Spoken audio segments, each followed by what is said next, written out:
Salut, c'est Kevin de Caisse Coaching, j'espère que ça va. Bienvenue sur cette vidéo et déjà une première bonne nouvelle. Aujourd'hui, je lance le programme Mass Power volume 1 de Caisse Coaching. Donc ça y est, c'est lancé. Tu peux avoir l'accès qui est tout en bas de cette vidéo. Tu peux cliquer sur le lien et accéder à la vidéo de présentation de ce programme donc je répète, qui est un programme de masse musculaire sur 3 mois, qui est aussi une formation puisque j'y mets aussi une partie théorique.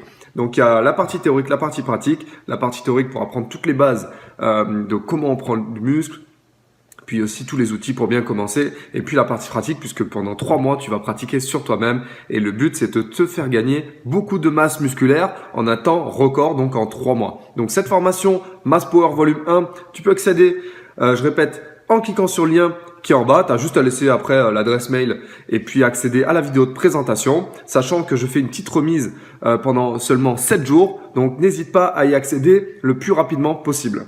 Donc là, je te reprends parce que là, je dois me préparer et puis je vais au boulot. Donc je te reprends dans la voiture. Alors aujourd'hui, je te tutoie parce que j'ai de plus en plus de mal à vous voyer les gens. Et c'est plus naturel pour moi de te tutoyer, donc si ça t'embête, dis-le moi, mais de toute façon je vais continuer. Donc et comme ça c'est plus naturel et puis je peux vite t'aider, te transmettre le message quoi. Donc voilà, je te tutoie, donc c'est la bonne résolution 2017. On est le 5 février, 6 février, je sais pas. Bref, je te parle aujourd'hui de quoi? Je te parle des cycles en musculation. Et est-ce que on appelle ça les procédés d'entraînement. Est-ce que c'est indispensable de faire des procédés d'entraînement, ou alors il y a d'autres types de méthodes qu'on peut faire pour prendre du muscle par exemple, ou alors maigrir. Donc les procédés d'entraînement les plus connus, c'est quoi? C'est la force max, la force explosive, la force concentrique, la force excentrique, les choses comme ça. Après, on a ce qu'on appelle la masse musculaire, c'est-à-dire l'hypertrophie myofibrillaire. Donc, les procédés d'entraînement à base de masse musculaire, il y en a énormément. Donc, ensuite, il y a le volume. Donc, oula, lui, il va me rentrer dedans. Ah là, ça va. Bon, c'est le complot des vues un petit peu. Donc, le volume, c'est l'hypertrophie sarcoplasmique, donc je t'en ai déjà parlé. Et est-ce que c'est indispensable de faire toujours des cycles de force, masse, volume, force, masse, volume, force, masse, volume pour prendre du muscle, pour maigrir, etc. En musculation, tu es obligé de rien. Alors moi, je te dis, j'ai commencé la musculation. À l'époque, je faisais rien du tout et ça m'a pas empêché de prendre de la masse musculaire. Je suivais pas les procédés d'entraînement, je suivais pas à la lettre la force, la masse, le volume, et pourtant ça m'a pas empêché de prendre du muscle. Ça m'a pas empêché d'être efficace, de prendre de la force, de prendre des amplitudes, de prendre du poids tout simplement. Ça m'a pas empêché de prendre du muscle. Donc, par contre, je mangeais énormément à l'époque. Donc ça a aidé. Donc encore une fois, l'alimentation c'est très important et c'est vrai que on n'en parle pas assez, mais on n'en parle pas assez. Je te juste dit 30 millions de fois, mais bon, 70% de tes résultats arrivent par l'alimentation et non pas par l'entraînement. Donc les gens qui s'entraînent 30 ans et qui n'ont pas de résultats, vous savez maintenant pourquoi. Donc il y a des procédés d'entraînement qui sont quand même indispensables, ça je veux bien l'admettre. Les procédés de force par exemple, moi je suis désolé mais quelqu'un qui fait de la force, il a quand même un gros avantage ensuite au niveau potentiel sur la prise déjà de force évidemment, mais aussi de la prise de masse musculaire sur le long terme. Parce que à l'instar de quand vous faites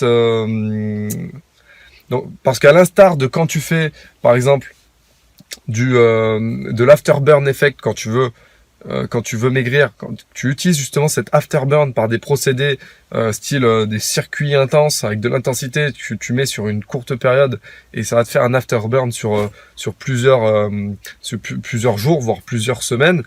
Là c'est pareil en force. Si tu fais de la force, tu vas avoir un procédé sur le long terme, tu vas avoir des effets sur le long terme qui vont te rester, surtout si tu veux prendre de la masse musculaire. On appelle ça les effets retardés, je t'en avais parlé dans une autre vidéo.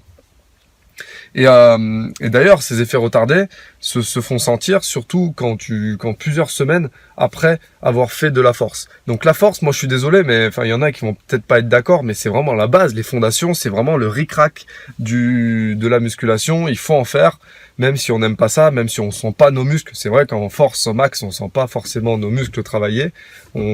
C'est beaucoup de système nerveux et c'est frustrant aussi pour les articulations. Mais il faut bien faire les exercices et puis utiliser la force. Donc déjà la force c'est indispensable. Donc je te conseille de la faire si tu veux prendre de la masse musculaire. Après des procédés de masse ou pas procédés de masse, moi je sais que j'ai très rarement fait des séries de 6, des séries de 8, des séries de 9 parce que j'ai souvent fait du très lourd. Et c'est avec du très lourd que j'ai pris du muscle finalement.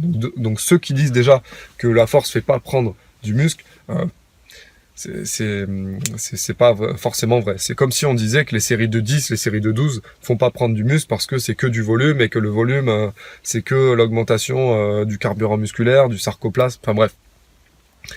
Donc après il y a les procédés qui marchent pour certains vont pas marcher pour d'autres. Moi je sais qu'il y a certains trucs auxquels que je réagis bien.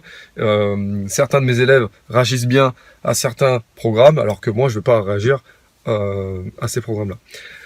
Est-ce que c'est... Donc non, on n'est vraiment pas obligé de faire de la force, de la masse et du volume comme ça dans l'ordre, mais on peut aussi changer l'ordre. Tu peux commencer par exemple par un cycle de volume, tu augmentes ton carburant, tu augmentes ton taux de glycogène intramusculaire, et puis tu peux faire directement après de la masse musculaire, et puis jouer là-dessus sur certaines périodes. Tu n'es vraiment pas obligé à chaque fois de faire force, masse, volume dans cet ordre-là, et tu peux changer les ordres. Parce que en plus, ça va t'habituer ça va habituer ton corps à justement à pas s'habituer au cycle que tu fais. Parce que il y a beaucoup de gens qui sont sur des années, ils font toujours les mêmes programmes, toujours les mêmes exercices. Ils ont aucune variation, ils ont aucune variation même dans les séries, dans les répétitions, dans les temps de repos, ils ont rien. Et encore, je dis les temps de repos, mais ils les respectent pas forcément. Donc voilà, ça permet aussi de varier cette routine et puis d'avoir des résultats différents puisque tu choques ton organisme et ton organisme qui est pas habitué justement à avoir par exemple après un cycle de volume avoir de la force ou après un cycle de volume de la force, mais après un cycle de force avoir directement du volume et jouer là-dessus par exemple. Donc tu as plein de choses à tester comme ça et en musculation ce qui est bien c'est que tu peux varier à l'infini quoi. T'as plein de procédés qui existent en plus de ça. Je peux pas toutes les dire dans cette vidéo, mais je te ferai des vidéos promis sur ces procédés en masse musculaire. Je t'en donne un comme ça, la méthode par exemple de Heavy Duty.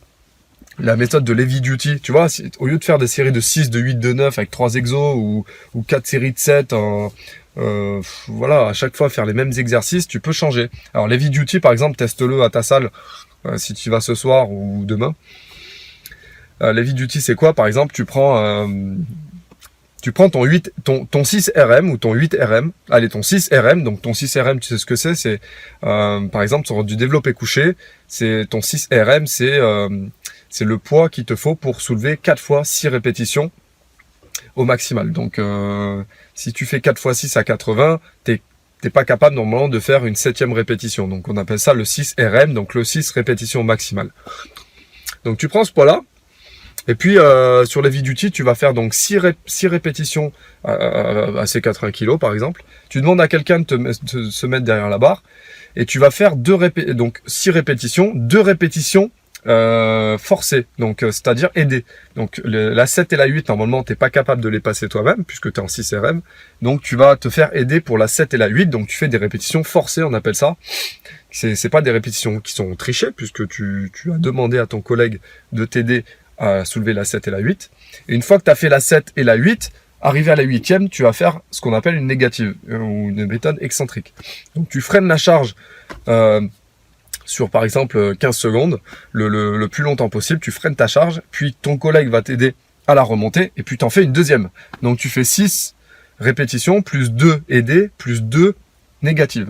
Et là, on appelle ça la méthode de Heavy Duty que tu peux faire. Donc ça, c'est pour, je t'ai dit en 6 RM, donc ça serait plus pour de la masse musculaire, mais tu peux le faire aussi en force. Tu vois, c'est un procédé tout bête qui change de la routine et qui te permet vraiment de choquer ton organisme. Alors ça, c'est une méthode qui est vraiment très qui est très brutale. D'ailleurs, je te conseille de la tester, tu vas voir, par toi-même. Après, tu as du rest pause, tu as du drop set, tu as des deadweight. Il y a plein de méthodes comme ça dont j'ai envie de te parler et j'ai même pas assez de temps pour t'en parler aujourd'hui. Donc voilà, est-ce que les procédés, est-ce qu'on est obligé de les faire dans l'ordre force, masse, volume? Non, on n'est vraiment pas obligé.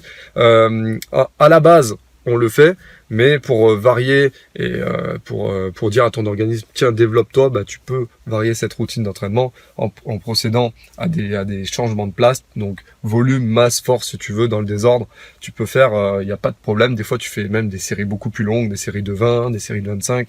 L'essentiel, c'est de varier, éviter cette routine pour dire à ton corps de s'adapter. Donc voilà pour cette vidéo. Like si tu as aimé, ou je n'aime pas si tu n'as pas aimé. Abonne-toi à ma chaîne si c'est pas encore fait. Et puis je te dis du coup, ciao ciao.